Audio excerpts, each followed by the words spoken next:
सर्व स्पर्धा परीक्षांसाठी उपयुक्त. आज आपण पाहणार आहोत मराठी ग्रामरचे प्रश्न. तर चला सुरू करूया. प्रश्न पहिला. दगडावर कोरलेले लेख या शब्दसमूहाबद्दल एक शब्द सांगा. ऑप्शन क्रमांक 1 आलेख, 2 ताम्रपट, 3 कोरीव लेख, 4 शिलालेख. या प्रश्नाचे योग्य उत्तर आहे ऑप्शन क्रमांक 4 शिलालेख. दगडावर कोरलेले लेख यास शिलालेख असे म्हणतात. प्रश्न क्रमांक 2 तलाव या शब्दाचा खालीलपैकी समानार्थी नसलेला शब्द सांगा. ऑप्शन क्रमांक 1 रत्नाकर, 2 कासार, 3 तडाख, 4 तरंगिणी. या प्रश्नाचे योग्य उत्तर आहे ऑप्शन क्रमांक 1 रत्नाकर. तलाव या शब्दाचा रत्नाकर हा समानार्थी नसलेला शब्द आहे. प्रश्न क्रमांक 3 मला निमंत्रण आले तर मी येईल या वाक्याचा प्रकार ओळखा. ऑप्शन क्रमांक 1 मिश्र वाक्य, 2 संयुक्त वाक्य, 3 केवळ वाक्य, 4 संकेतार्थ वाक्य. या प्रश्नाचे योग्य उत्तर आहे ऑप्शन क्रमांक 4 संकेतार्थ वाक्य. मला निमंत्रण आले तर मी येईल हे वाक्य संकेतार्थी वाक्य आहे. प्रश्न क्रमांक 4 कसलीही अपेक्षा नसणारा या शब्द समूहाबद्दल एक शब्द सांगा. ऑप्शन क्रमांक 1 अपेक्षित, 2 निरपेक्ष, 4 उपेक्षित, 3 उपेक्षित, 4 गरज नसणारा. या प्रश्नाचे योग्य उत्तर आहे ऑप्शन क्रमांक 2 निरपेक्ष. कसलीही अपेक्षा नसणारा यास निरपेक्ष असे म्हणतात.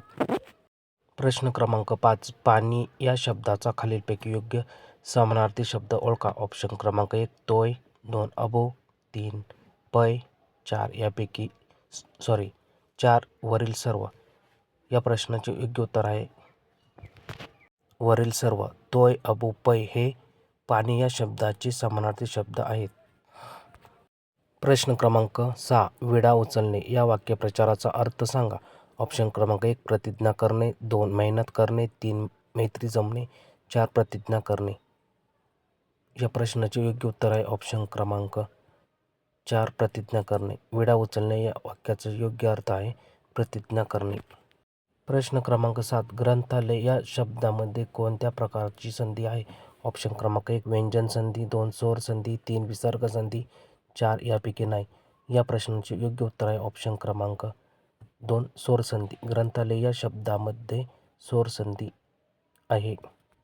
प्रश्न क्रमांक 8 मी पुस्तक वाचत होतो या वाक्यातील काळ ओळखा. ऑप्शन क्रमांक 1 अपूर्ण भूतकाळ, 2 पूर्ण भूतकाळ, 3 चालू वर्तमान काळ, 4 भविष्यकाळ. या प्रश्नाचे योग्य उत्तर आहे ऑप्शन क्रमांक 1 अपूर्ण भूतकाळ.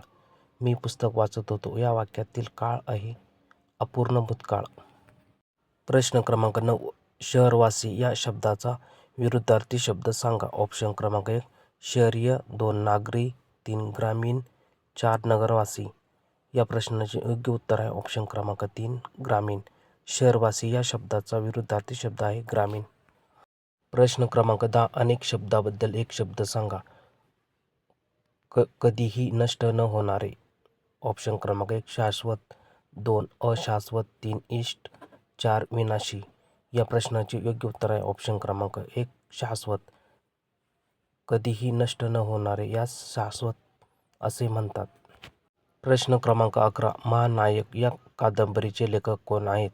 ऑप्शन क्रमांक 1 साने गुरुजी, 2 कुसुमाग्रज, 3 विश्वास पाटील, 4 दया पवार. या प्रश्नाचे योग्य उत्तर आहे ऑप्शन क्रमांक 3 विश्वास पाटील. महानायक या कादंबरीचे लेखक आहेत विश्वास पाटील. प्रश्न क्रमांक 12 मुले शाळेत गेली हे वाक्य खालीलपैकी कोणत्या प्रकारचे वाक्य आहे. ऑप्शन क्रमांक 1 मिश्र वाक्य, 2 आज्ञार्थी वाक्य, 3 विद्यार्थी वाक्य, 4 स्वार्थी वाक्य. या प्रश्नाचे योग्य उत्तर आहे ऑप्शन क्रमांक 4 स्वार्थी वाक्य.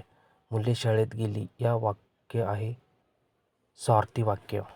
प्रश्न क्रमांक 13 नदी या शब्दाचा खालीलपैकी योग्य समानार्थी शब्द ओळखा. ऑप्शन क्रमांक 1 सरिता, 2 तलाव, 3 अनिल, 4 कासार. या प्रश्नाचे योग्य उत्तर आहे ऑप्शन क्रमांक 1 सरिता. नदी या शब्दाचा योग्य समानार्थी शब्द आहे सरिता. प्रश्न क्रमांक 14 शब्दसमूहाबद्दल एक शब्द सांगा. जुनी रूढी व चालीरीती अनुसरून वागणारा. ऑप्शन क्रमांक 1 साक्षर, 2 निरक्षर, 3 सनातनी, 4 निरक्षर. या प्रश्नाचे योग्य उत्तर आहे ऑप्शन क्रमांक 3 सनातनी. जुन्या रूढी व चालीरीती अनुसरून वागणारा यास सनातनी असे म्हणतात. प्रश्न क्रमांक 15. सत्याग्रह या शब्दामध्ये कोणत्या प्रकारची संधी आहे? ऑप्शन क्रमांक 1 विसर्ग संधी, 2 स्वर संधी, 3 व्यंजन संधी, 4 यापैकी नाही. या प्रश्नाचे योग्य उत्तर आहे ऑप्शन क्रमांक 2 स्वर संधी.